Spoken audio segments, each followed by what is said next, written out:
Hello, everyone. Today for Tuesdays with Miss Tampa, I have Miss Jamie Becker with me today. She was Miss Florida 1996, and she is an incredible role model for young women. So I'm excited for everyone to learn more about her. Hello.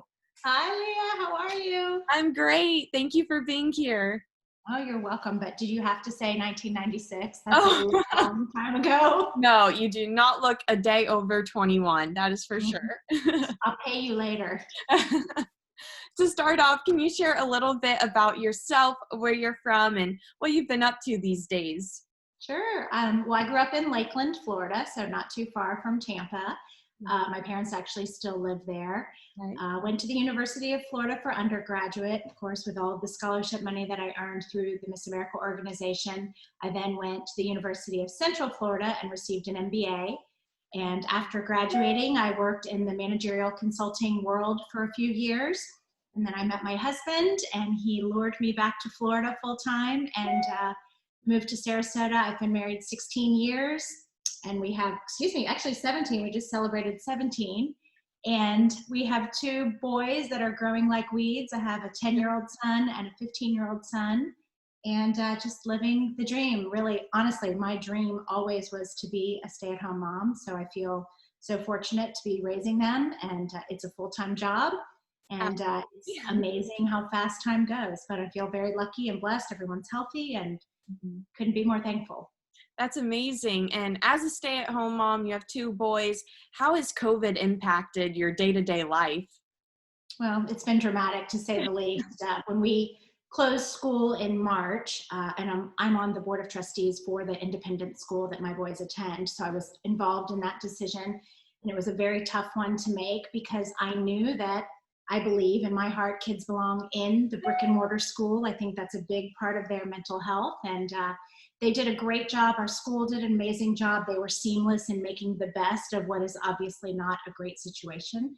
But I have to tell you, honestly, we're all just a little like, everybody's been close. We've had a lot of wonderful quality family time, but we're all just praying for some sort of normalcy. And of course, we're always thinking about those that have been personally affected, and we pray and that we will continue to stay healthy and take precautions. But I would really like to see us go back to school in a few weeks. Absolutely. I can definitely agree with that. The family time has been really nice for my family to have all of my siblings home, but I think it's ready for us to go back to school if possible. I know. Now, as Miss Florida, what made you enter the Miss America organization? Can you share more about your journey to becoming Miss Florida? Sure. I did not do pageants as a child growing up, but I did compete in dance competitions from the time, I started dance when I was 3 and started competing shortly thereafter. So that was a big part of my life. And it was honestly my senior year in high school. My dance teacher at the time, which was the Jackie Loto Dance Studio in Tampa, they recommended that I do it because at the time, 40% of the score was talent. And she said, look, you have college coming up. This is a great way to earn scholarship money. Of course, my mother heard that and was all in. I honestly was a little reluctant, and I just had such a perceived stereotype in my mind about what a pageant girl was. And I specifically remember, this is kind of a funny story, but they had me practicing my walk in the dance studio in my high heels, holding a newspaper between my legs so that I would walk a little bit more straight and not so dancey, so bouncy. And I remember intentionally trying to mess up so that they would just say like, okay, Jamie, forget it. Because I don't know, I just was very reluctant about doing it.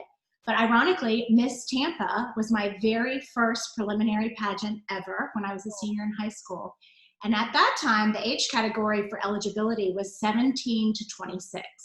So if you can imagine a 17-year-old high school girl competing with these women who many of which had graduate degrees, they were professionals in their careers, and it was awe-inspiring. I mean, I saw these girls and women that were just so inspiring. They were so accomplished, they were so poised, and I wanted to be just like that. So that began my journey, and 4 years later, finally won the Miss title of Miss Florida, but it was an amazing experience all the way along. Wow, that is incredible. Is there anything you really gained, your overall message from being Miss Florida that you'd like to share? I would. And you know, what's interesting is during that time, so I started in 1992 when I was competing. And to watch the evolution, I mean, the platform idea really came in during that time period. When I began, there was no such thing. Mm-hmm. And then by the time I won Miss Florida, they were really putting more and more emphasis on the platform. So for me, I learned a lot about self-identity, trying to figure out who I was, trying to figure out what mark I wanted to leave and in what capacity, both inside the pageant world and out. It really helps you define your goals. I mean, I don't know about you, but at 18, I really wasn't walking around and talking and thinking about and articulating the goals, both short-term and long-term, that I had for myself. And then suddenly you go in an interview room and you have a panel of judges asking you about that. Well, it forces you pretty quickly to sit down and figure out, who am I? What are my priorities? What do I want to achieve? And most importantly, how do you present that to someone in such a short time period? So, you know, I always say, good Lord, 25 years later, but there are so many things that I continue to do just in my philanthropic roles in my community or being on the board of the boys' school, where you are forced to be in front of people, present an idea, pitch an idea, vote on an idea. And those skills that I learned in the interview room, I mean, I know you hear it a million times, it's so cliche, but that defines your life going forward. And it's very hard to see that when you're 18, 19, 20 years old, but I appreciate it every day, 25 years later. Mm-hmm. That's great. And it's definitely true. These skills are skills that are going to last a lifetime. And I know they're going to help me for my career and going further. So that's great to hear. Yeah, and I know you know this even just from the short amount of time that you've been Miss Tampa, but there's not a better platform in the state.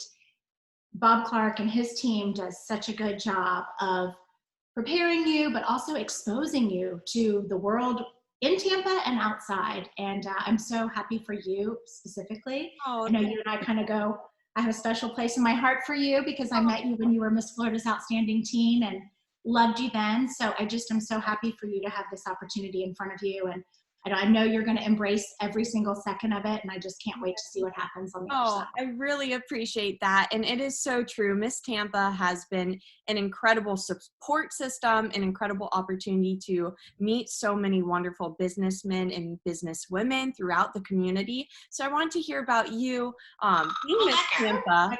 Goodness, I'm sorry. That's my son calling me, and I thought I had it on silent. Go ahead. As Miss Tampa, what were some of your experiences and what you gained specifically as Miss Tampa? Well, again, with Bob and his famous Columbia lunches on Friday, I was exposed to so many people within the Tampa community. My undergraduate degree was actually broadcast news, and at the time, the Jack Harris show was a big deal in Tampa. They filmed at Busch Gardens, and I had appeared on the show over the course of the years. Are you still there, Leah? Yes, I'm here. Oh, I'm sorry. My screen changed, so it looked like I lost you for a second. So I had been a guest on his show as Miss Tampa. I did some of the modeling for the little fashion segments and such. But during that year, I actually had the chance then to co-host with him. And that was all set up through Bob Clark. I mean, it was an amazing opportunity. I had incredible segments for my interview reel when I went to go on and look for jobs. And it helped me even within the broadcast news school at the University of Florida. So it was fantastic. He does so much to connect Miss Tampa throughout the community, and I'm really appreciative for that. You know what else I think I would say long-term, what I learned from Bob Clark is his ability to recognize the importance of sponsorships. And he does such an amazing job at cultivating those sponsorships year after year. And you've been a part of that Miss Tampa dinner. He invites all of the sponsors. He embraces even all of his former Miss Tampas, both near and far. And he just is a master at cultivating those sponsorship relationships year after year. And that's why he's been so successful. Absolutely. It's incredible. And talking about Tampa, you were Miss Tampa, you've lived near the Tampa area. What is your favorite thing about Tampa or to do in the Tampa area? Oh, that's a good question. You know, I have to say I'm kind of partial to the aquarium. Again, one of the special things that I got to do when I was Miss Tampa was be there for the actual grand opening with Willard Scott from the Today Show, which was super fun. Awesome. And so I loved it then. I actually spent the 2000 New Year, the Millennial New Year, at the aquarium at a special event many years later. And then, of course, as a mother, taking my children there, it's been an amazing experience for me. So we have so many great assets and special events and special places to visit, but that's one that kind of holds a special place in my heart.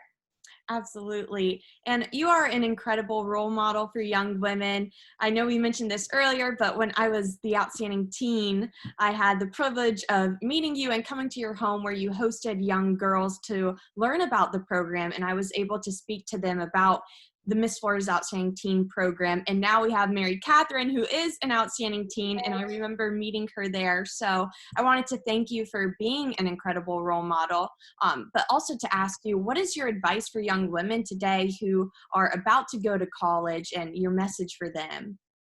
Well, I would just say, in terms of being involved with this program, I've said it before, it sounds cliche, but the training that you will learn both as an individual and then as a member of a team, whether it's your team of your local pageant or if you're lucky enough to be the team of Miss Florida and even beyond to Miss America, learning the intricacies of taking advice, filtering through other people's advice and figuring out what is applicable to you. There's a fine line, right? I mean, I think you probably know everybody has an opinion about what you should wear, what you should say, how you should prepare. And it takes a real maturity to be able to listen to all of that, work with people amicably, but that at the end of the day, take what you in your heart feel is going to be best for you and use that to go forward. So those are some of the skills that you learn by competing in this program. Obviously, if you're someone that's about to go into college, the scholarship opportunities are unbelievable. It's just too good to pass up. So why would you not want to be a part of something that encourages you to develop yourself to be a better you, that encourages you to be involved in your community with your philanthropic and your platform activities, and that you get to know great people both at the sponsorship level and the amazing amount of volunteers that makes this whole thing go around. Why would you not want to be a part of that and earn scholarship money in the process? To me, it's a no-brainer. Mm-hmm. I get it that I'm biased, but to me, it's a no-brainer. That is great advice and definitely relevant to me and I think to all young women competing in this program. Now, the last thing I wanted to ask you is that Miss America is about to embark upon its 100th anniversary. What do you hope to see with the program, and do you think Miss America is still relevant today? 1 minute, Brooks. Please, 1 minute. Sorry, I have a little guy coming in the kitchen. This is COVID summer. Do not get ice while I'm on the computer, please. So here's what I would say. Obviously, for it to be around for 100 years, it's relevant.